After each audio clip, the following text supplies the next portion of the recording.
जब तोहर सुरतिया लागै छै भगिया फिर से जगी रहूं उम्र भर मैं तेरी तू मेरा।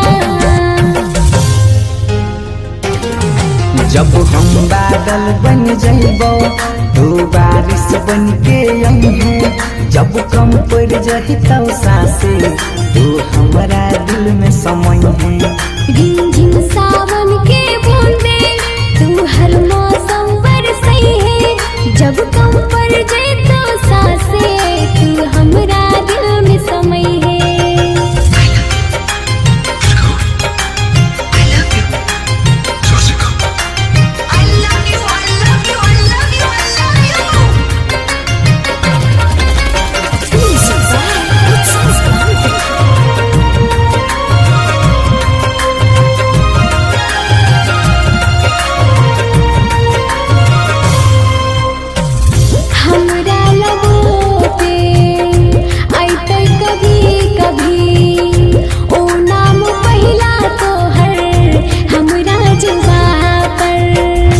अखियाँ के काजल पागल करे छौ, लाग जान चल जैतै तोहरा यादा पर। मान लेबो तोरा अपना मन के खुदा।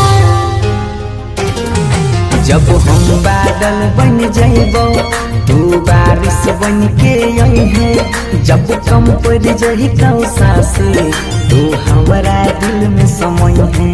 रिमझिम सावन के